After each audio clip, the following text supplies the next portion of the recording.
Dearest friends, how are you doing? అపా ఖబార్ మరో వండర్ఫుల్ టాపిక్ కి మీ అందరికి హృదయపూర్వక స్వాగతం. ఈ రోజు మనం ప్రకటన గ్రంథంలోని 7 ధన్యతలలో 4వది ధన్యతతో కూడిన పిలుపును నేర్చుకుందాం.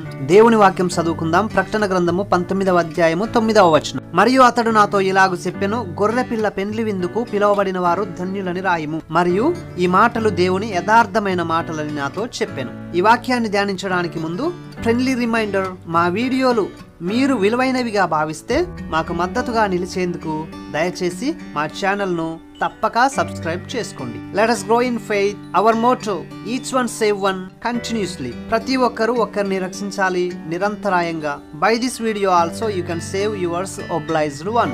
Dearest friends, మొదటగా ధన్యుడు అనే మాట నేర్చుకుందాం. కీర్తన గ్రంథంలో ఈ పదం 7x7 49 సార్లు రాయబడింది. ధన్యులు అని తర్జమా చేయబడిన హీబ్రూ పదానికి ఆనందంగా ఉండేవారు, ఆనందకరమైన స్థితిలో ఉండేవారు, లేక అదృష్టవంతులు, మరియు దేవుని అనుగ్రహం పొందినవారు లేదా దేవుని చేత దీవించబడిన వారు అని అర్థం.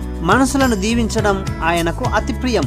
దీవెనలు ఇహ సంబంధమైనవి కావచ్చు మరియు ఆత్మ సంబంధమైనవి కూడా కావచ్చు. కానీ ఆత్మ సంబంధమైన దీవెనలు భౌతిక సంబంధమైన దీవెనల కంటే ఎన్నో రెట్లు ప్రాముఖ్యమైనవని గమనించాలి. మరియు అవి శాశ్వతమైనవి కూడా. పాత నిబంధనలో దీవెనలు చాలా వరకు భూలోక సంబంధమైనవి. కొత్త నిబంధనలో దేవుడిస్తానన్న దీవెనలు చాలా మట్టుకు ఆత్మీయ ఆశీర్వాదాలు.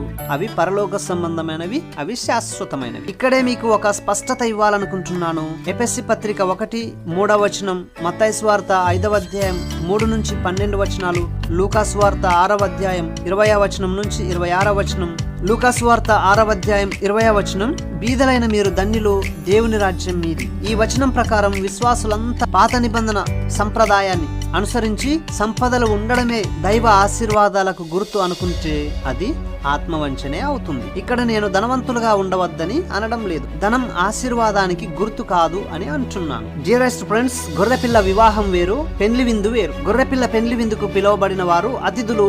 ఇక్కడ అతిథులు పాత నిబంధన విశ్వాసులు మరియు గొర్రెపిల్ల యొక్క మహాశ్రమల కాలంలో రక్షింపబడిన విశ్వాసులు. బాప్తిస్మమిచ్చి యోహాను కూడా ప్రభువు యొక్క స్నేహితుడుగా ఆ విందుకు పిలువబడతాడు. వివాహం పరలోకంలో జరుగుతుంది. వధువు వరుడితో కూడా పరలోకం నుంచి భూమి మీదకు వచ్చినప్పుడు పెండ్లి విందు భూమి మీద జరుగుతుంది. ఆ పెండ్లి విందే 1000 ఏళ్ల పాలన.